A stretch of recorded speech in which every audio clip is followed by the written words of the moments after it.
दोस्तों, इस लॉकडाउन के पीरियड में मैं भी घर पे हूँ, आप भी घर पे हो।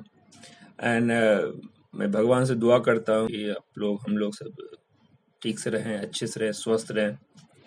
Government has divided entire country into several zones, red zone, green zone, orange zone. आपकी सेफ्टी के लिए, आपकी भलाई के लिए उसका पालन कीजिए, है ना। और घर में ही लॉक रहिए अनलेस अनटिल कि आपके बहुत इंपॉर्टेंट काम हो। तो इस लॉकडाउन के पीरियड में enjoy the moment and learn, try to learn something different. कुछ नया चीज सीखने की कोशिश, नया चीज करने की कोशिश। जो चीज दिल में तमन्ना रह गई थी ऑफिस जाते वक्त कि भाई ये करना था, हम कर नहीं पाए, कभी आज वो मौका है करने के लिए, है ना। तो I have read one book. मैंने आज एक बुक पढ़ी जिसका नाम है एनिमल फार्म। ये किताब बेसिकली आप देखोगे, ये 1945 में लिखी गई जॉर्ज ऑरवेल के द्वारा। And George Orwell had written this book beautifully.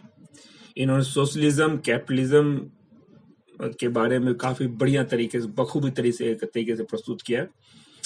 और इसमें आप बेहतरीन पार्ट क्या है, ये पूरा कैरेक्टर आप देखो इस बुक में जो देखो, ऑल आर एनिमल्स, सभी जानवर को उन्होंने अपना कैरेक्टर बना के लिखा है। सटायर है, it's a political satire. At that point of time जब ये रसा में स्टेलिन हुआ करते थे, रसा was under the rule of Stalin, communist party के द्वारा। एंड जस्ट वर्ल्ड वॉर खत्म हुआ था उस समय, जिसमें कि Russia, UK and USA was the part of one group, and that defeated Germany. जो जर्मनी हिटलर के रिजिम में काफी आगे बढ़ रहे थे, उनको डिफीट किया गया था।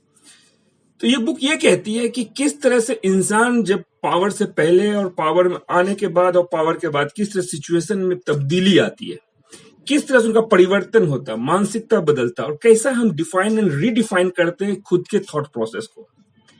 So in current scenario, you can connect this with the government, with the political parties, and let me tell you one thing very clearly. I have got my own political affiliation, तो मेरे को please tag मत करना किसी भी political party से। और ये सटायर, पॉलिटिकल सटायर है, ये बुक पढ़ी है मैंने, इसको बिल्कुल भी प्लीज अटैच मत कीजिए मेरे व्यूज से। मेरा पर्सनल व्यूज, पॉलिटिकल व्यूज मेरा पर्सनल है, आपका अपना हो सकता है। There is no debate in that. So current government हो, पास्ट गवर्नमेंट हो, इस बुक का किसी से कोई भी लेना देना नहीं है, डिस्क्लेमर अटैच्ड। स्टेट का गवर्नमेंट हो, सेंट्रल का गवर्नमेंट हो, कहीं का भी गवर्नमेंट हो, कुछ भी लेना देना नहीं है। हाँ, ये बुक जब लिखी गई 1945 में, आज भी इसका रेलेवेंस आपको वही मिलेगा। You will find the same relevance in the book. और इसको आप सिर्फ पॉलिटिकल पार्टी से नहीं, आप अपने कंपनी में, अपने जहां का आप काम करते हो वहां से भी कनेक्ट कर सकते हो, अपने फैमिली में कनेक्ट कर सकते हो। ये मोटा मोटा आपको हर तरह का एक निचोड़ देता है कैसा चल रहा है थिंग्स। तो let's start the summary of the book, Animal Farm by George Orwell.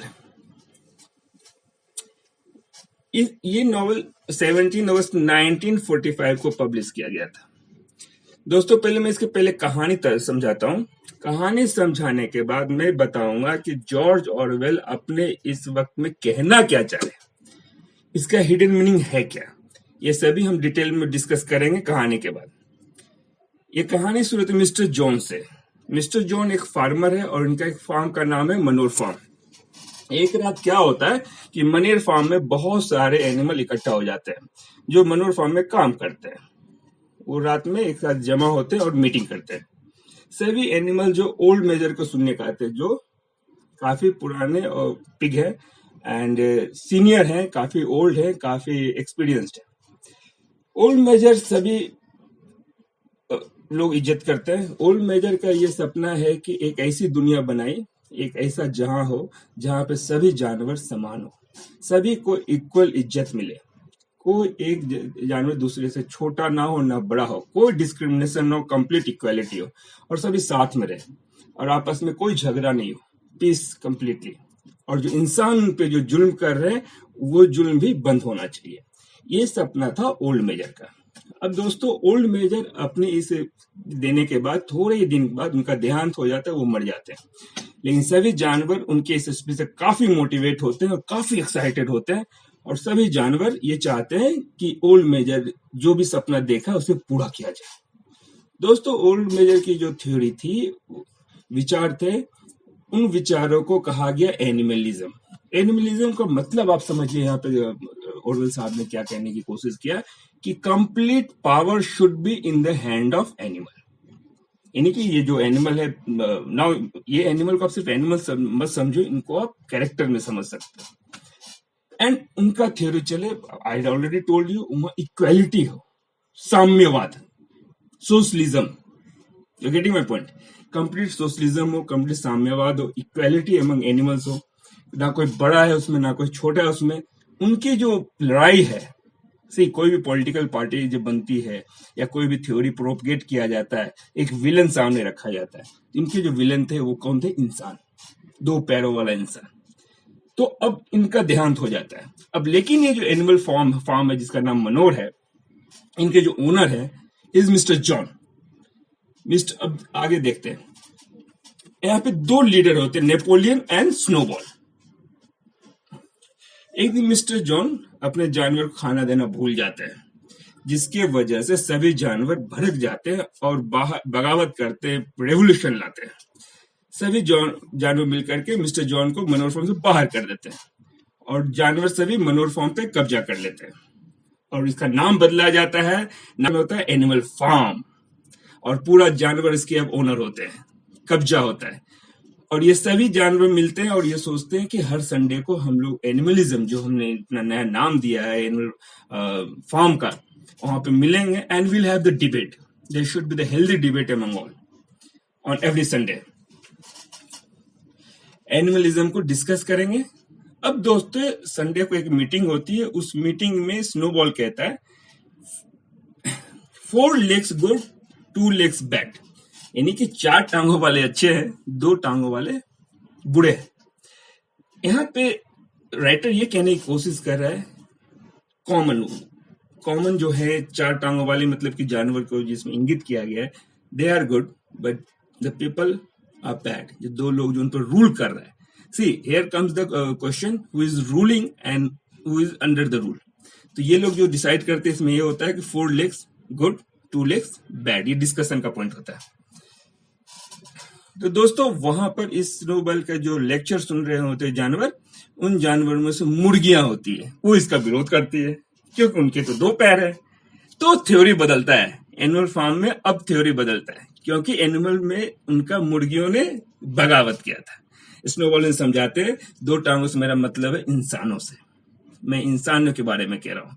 Snowball ये भी कहता है कि जिनके फेदर हैं, जिनके पर हैं, वो बुरे नहीं हैं, बिकॉज इनको अपीज करना था, इनको मुर्गियां जो इनके ग्रुप में थी, इनको अपीज करना था। अब अनफॉर्चुनेट के भी 2 पैर होते हैं और इंसान के भी 2 पैर होते हैं। तो एक डिफ्रेंशिएट करने के लिए मिस्टर स्नोबॉल जो इनके लीडर हुए, उन्होंने बोला कि भाई जिनके फेदर हो, एक नया डेफिनेशन लाते हैं, जिनके फेदर हो वो भी अच्छे होते हैं, 2 पैर हो, फेदर हो, वो भी अच्छे होते हैं। अब नेपोलियन का जो दूसरा लीडर होता है, वो बड़ा मक्कार, बड़ा क्रूएल, बड़ा चालबाज। वो चाहता है कि जानवर में भी पिग जो है वो सभी से आगे रहे और पिग को सभी से ज्यादा बेनिफिट मिले। Among the animal also there is now the discrimination started. Napoleon wants pig को बेनिफिट मिले, ज्यादा ताकतवर बने पिग का नया ये चीज है। वो जितने भी फूड्स आइटम होते हैं वो खुद खाता और अपने कौम के लोगों, अपने कास्ट के, यानी कि अपने पिग्स को खिलाता है ताकि पिग्स ज्यादा पावरफुल बने। कुछ दिनों के बाद मिस्टर जॉन फिर फार्म पे आते हैं, फिर से काफी लोगों को लेके आते हैं ताकि हम फार्म को फिर से कंट्रोल में ले। लेकिन स्नोबॉल, नेपोलियन अपनी चालाकी से, पावर से इन्हें हटा देता है, फिर से भगा देता है एंड जानवर जीत जाते हैं। मिस्टर जॉन और जानवर जो लड़ाई होती है उसको कहते हैं the battle of the cowshed. That was a fight between both. Now snowball कहता है कि एनिमल फार्म में एक नया डेवलपमेंट लाना चाहता है, विंड मिल बनाना चाहता है। क्यों बनाना चाहता है विंड मिल? ताकि हमें एक इलेक्ट्रिसिटी मिले, और हमें अगर इलेक्ट्रिसिटी मिलेगी तो हमारा काम भी आसान हो जाएगा, और एक डेवलपमेंट प्रोसेस है, development mindset I would say in this way.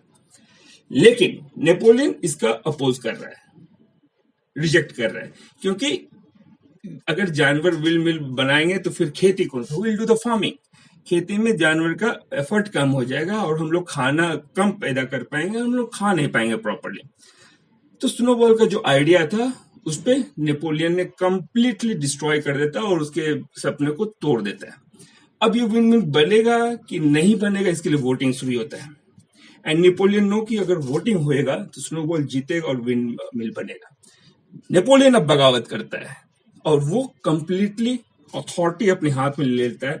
अपने जो भी मक्कारी से कह लो या उनके जो ग्रुप के लोग हैं उनके सपोर्ट से स्नोबॉल को ये लोग यहाँ से निकाल देते हैं, क्योंकि सभी जानवर जो थे बहुत एक्साइटेड थे विंड मिल के लिए। एक्चुअली देखा जाए स्नोबॉल के साथ जीत गया, अगर स्नोबॉल जीत जाता है तो नेपोलियन की इज्जत एंड रेपुटेशन सभी खराब हो गए। तो इन्होंने जंगली खूंखार कुत्तों को बुलाता है जिनको इन्होंने सपोर्ट किया था या पाल कर रखा था और स्नोबॉल को भगा देता है। अब एनिमल फार्म में जानवर का सिर्फ एक लीडर बचा, नेपोलियन, बेताज बादशाह।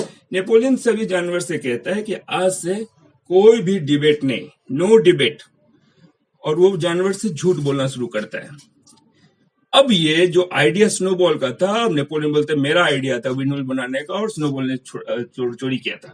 अब now the Napoleon started building the windmill, the idea which snowball had created. जानवर में एक घोड़ा होता है, एक नया कैरेक्टर आ रहा है, बॉक्सर।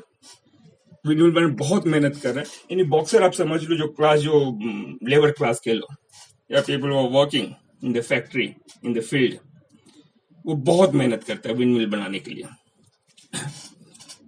और वो काम उसमें लगा रहता है। विंड मिल तैयार करने में उसका बहुत इंपॉर्टेंट रोल है बॉक्सर का। बॉक्सर की ये मेहनत और लगन देख करके बाकी सब जानवर भी मोटिवेट होते हैं। विंड मिल तैयार हो रही है, लेकिन तभी आंधी आती है, विंड मिल गिर जाता है, टूट जाता है। इसके बाद फिर से बनाने की कोशिश की जाती है और वो बन जाता है। अब यहाँ पे नेपोलियन कंप्लीटली डिक्टेटर हो रहा है, तानाशाह। उन्होंने अपने बॉडीगार्ड से रख लिए हैं, काफी स्ट्रॉन्ग जानवर अपने पास रखते हैं और जो लोग उनकी बात नहीं सुनते उनको मरवा दे रहा है। He is killing the people. उनके जितने भी ग्रुप है नेपोलियन का, because of supporting the pigs, तो इंटायर पिग्स ने कार्टेल बना लेता है और वो नेपोलियन के इर्द गिर्द रहते हैं एंड सभी अय्यासी करना शुरू करते हैं। जो भी उनका शुरू से जो उनका सपोर्ट रहा था, पिग्स का सपोर्ट, इस हिसाब से खाना जो भी मिलता था उसका एक बहुत बड़ा हिस्सा पिग्स कंज्यूम करता था और बचा खुचा खाना जो था वो बाकी जानवर खाते थे, जिसकी वजह से पिग्स बहुत मोटे तगड़े और स्ट्रांग बनते जा रहे थे और बाकी जानवर स्ट्रगल कर रहे थे, दुबला पतला हो रहे थे, कमजोर कर रहे थे। नेपोलियन ने नाउ स्टार्टेड द बिजनेस। ये मुर्गे के अंडे को फॉर्म के बाहर भेजना शुरू कर दिया। इस पे मुर्गियां बहुत नाराज हुई, बहुत गुस्सा किया and again they have revolted against the Napoleon, और नेपोलियन मुर्गियों को मरवा देता है अपने सेम बॉडीगार्ड से। जबकि फार्म हाउस में एक रूल बनाता है कोई जानवर किसी दूसरे को नहीं मारेगा, लेकिन इस रूल का उल्लंघन किया गया और इस रूल को नेपोलियन ने बदला, चेंज किया। नेपोलियन ने कहा कि एक जानवर दूसरे जानवर को मार सकता है अगर कोई वजह हो, बेवजह किसी नहीं मारना, लेकिन वजह हो तो हम उसको मार सकते हैं। यहाँ पे सोचने वाली बात है। अब नेपोलियन फार्म के सभी बिजनेस शुरू कर देते हैं जो which was provided earlier. Napoleon Frederick नाम के किसान के साथ व्यापार करता है, बिजनेस करता है, उसको लकड़ी बेचता है। फ्रेडरिक उसको बहुत मक्कार है, बहुत चालाक है, उसके साथ धोखा करता है नेपोलियन के साथ। वो बिजनेस में नकली नोट देता है। इसके अलावा फ्रेडरिक अपने साथियों के साथ मिल करके एनिमल फार्म मिलकर हमला कर देता है। फ्रेडरिक और उसके आदमी विंड मिल को धमाके से उड़ा देता है, लेकिन दोस्तों सभी जानवर फ्रेडरिक और उसके आदमियों को हरा देते हैं। अब ये विंड मिल पूरी तरह से बर्बाद हो जाता है, जो सपना था इनका। लेकिन बॉक्सर जो मिडिल क्लास और the people of working class is again started working very hard, very tough. Frederick से ट्राई करते करते बॉक्सर काफी जख्मी हो जाता है एंड नेपोलियन बॉक्सर को भी कबाड़ी को बेच देता है, उसको हटा देता है। नेपोलियन पिग क्लिंटन नाम के किसान से उसकी जमीन खरीद लेता है और एनुअल फार्म के बाउंड्रीज को बढ़ा देता है, एक्सपेंशन कर लेता है। एनिमलिज्म थ्योरी में 7 रूल्स बनाया गया था। उन सभी 7 रूल को नेपोलियन ने तोड़ दिया या ट्विस्ट कर दिया और अब नेपोलियन एंड बाकी लोग 2 पैरों पे चल रहे। जो पिग्स का जो नारा था 4 legs गुड 2 legs बैड, ये नारा और ये स्लोगन भी चेंज हो जाता है, 4 legs good but 2 legs better. दोस्तों पिग्स ने शराब पीना शुरू कर दिया। नेपोलियन एनुअल फार्म का नाम बदल करके मनोर फार्म कर दिया। It means now again they are adopting the theory of capitalism. Monarchist जो पहले होता था, जो उन पे जो उनको जो रूल करते थे, now Napoleon have started the rule in the same fashion. पहले इंसानों के द्वारा जुर्म का शिकार थे, अब पिग्स के द्वारा जुर्म का शिकार हो रहे हैं। जानवरों की कंडीशन में कोई सुधार नहीं आती, उनके ऊपर पहले भी जुल्म होता था, आज भी जुल्म हो रहा है। तो दोस्तों ये थी एनिमल फार्म की कहानी। अब मैं आपको बताता हूं इस नॉवल में जॉर्ज ऑरवेल कहना क्या चाहते हैं। इस नॉवल में जॉर्ज ऑरवेल बहुत ही विश्लेषणात्मक तरीके से एनालिसिस करके ये सटायर के रूप में कहना ये चाहते हैं कि चाहे वो मोनार्किस्ट हो, चाहे ऑटोक्रेटिक रूल हो, चाहे डेमोक्रेसी हो, चाहे कैपिटलिज्म हो, चाहे सोशलिज्म हो, आम जनता के लिए कोई खास परिवर्तन नहीं हो रहा है समाज में। रूलिंग क्लास हर समय एक कैपिटलिज्म थ्योरी पे ही काम करता है, वो टैक्सेशन के थ्रू में हो या फिर कोई सेस आपके ऊपर लगता हो, या कह लो कि उनका एक डेफिनेशन बदल जाता है और वो डेफिनेशन समय के हिसाब से वो परिवर्तित करते रहते हैं। तो रूलिंग क्लास जिसमें आप देखो बॉक्सर को कहा गया है, जो घोड़ा जो एक सपना देखता है कि भाई विंड मिल में बनाऊंगा, ये वॉज वेरी हार्डशिप लेकर, काफी हार्डशिप लेकर के मेहनत करके वो विंड मिल बनाने के लिए लगे रहे, लेकिन क्या मिला उन्हें at the end of day? Nothing. He was mercilessly butchered by this Napoleon. अच्छा, दूसरी चीज आप इसमें देखोगे, ये जो आपको जो थ्योरी दिया है, जो कार्ल मार्क्स का इमेज आप देखोगे तो ओल्ड मेजर में वो कार्ल मार्क्स का थ्योरी पे काम हुआ है। दास कैपिटल बुक भी लिखा है, जिसमें सोशलिज्म जो उनका थ्योरी था वो ये कहते हैं कि equality should be in the society, और हमारे सब लोग एक इक्वालिटी के साथ रहे, साम्यवाद हो, सोशलिज्म हो। बट वहीं से नेपोलियन जब आते हैं, जो कि सोशलिस्ट पैटर्न को बिलीव करने वाले थे, कम्युनिस्ट को बिलीव करने वाले थे, he also become the capitalist now, because he started enjoying his life, he started living the lavish life at one point of time. तो ये एक स्लोगन की तरह ही काम हुआ, सिर्फ स्लोगन लगे हैं, नारे लगे हैं, थ्योरी इम्पोज किया गया है, सोसाइटी को बोला गया ऐसा हो रहा है, और धीरे धीरे उन्होंने सब थ्योरी भी बदलना शुरू कर दिया। जैसे पहले all animals are equal but some are more equal than others, ये नया स्लोगन बना। सभी जानवर बराबर हैं, लेकिन कुछ बाकियों से अलग है, थोड़ा डिफरेंट, स्पेशल है। Today also you find no special treatment to certain class of people, politicians कह लो, ब्यूरोक्रेट कह लो, उनके लिए स्पेशल ट्रीटमेंट है ना। तो ये चीजें आज की नहीं है, ये चीजें उस समय की है, आज से 80 साल 70 साल 100 साल पहले की कह लो, वहां भी वही चीजें था। फिर उनका जो थ्योरी था 7 कमांडमेंट जो उन्होंने दिए थे, जहां पर उन्होंने पहले बोला था कि animals are good but evil कौन है? जो 2 पैर पे चलते हैं।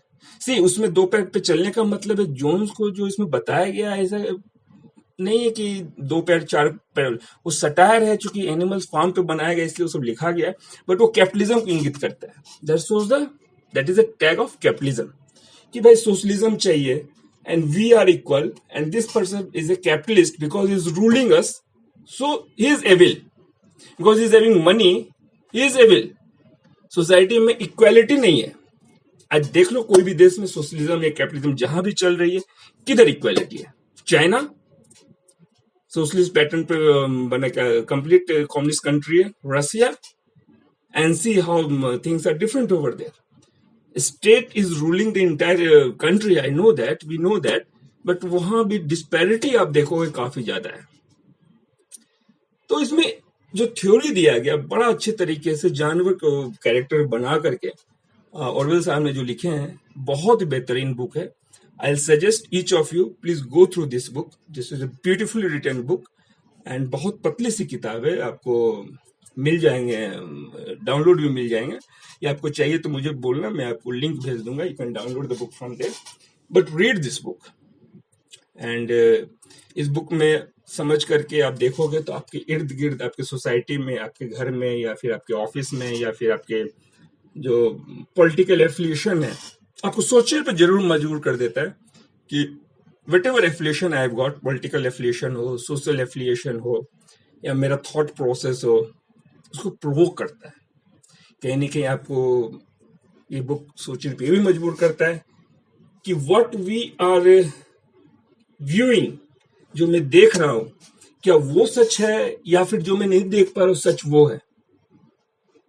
रूलिंग क्लास रूल करते ही रहेंगे, सिर्फ नाम बदलेंगे, पार्टी के बैनर बदल जाएंगे, पार्टी के एम्बलम बदल जाएंगे, पार्टी के मैनिफेस्टो बदल जाएंगे, बट द बॉटम लाइन रहेगा ना, वो सेम रहने वाला है।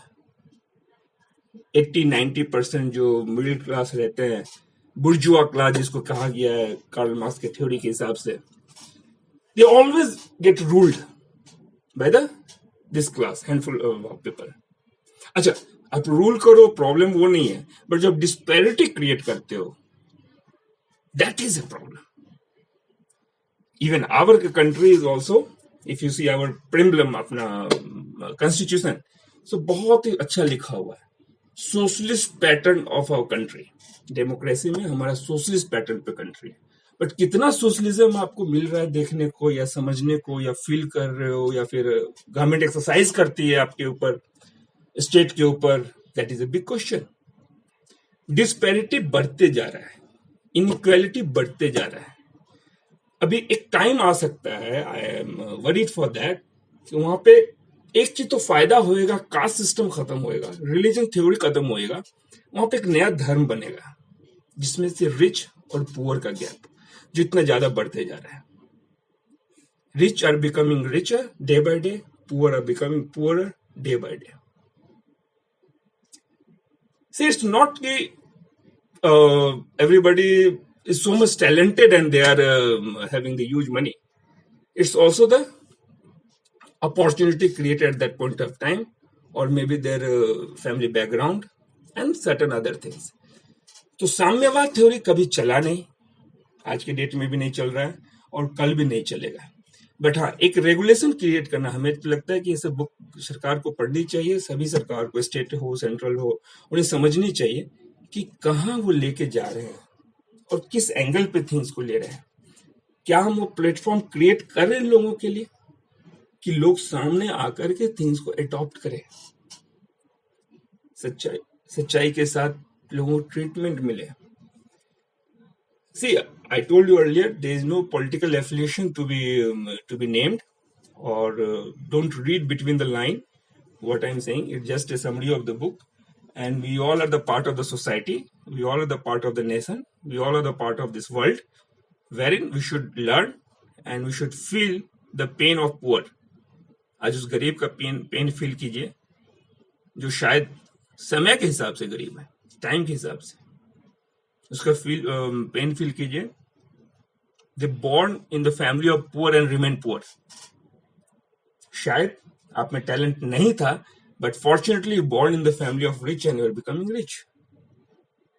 शायद उनमें वो काबिलियत थी, लेकिन शायद पुअर घर में या फिर लोअर मिडिल क्लास में पैदा हुए और वो उस लेवल तक नहीं जा पाए।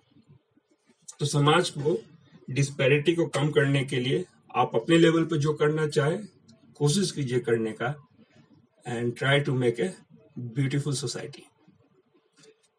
सो this is all for today. Again we'll read some book and get back to you, of course. So thanks for listening me, and please give your comment in the comment box, and please share your views. कुछ चीजें सही करनी है इसमें, how to add on certain things, please let me know. I'll try my level best to improve on that. Thanks for hearing me.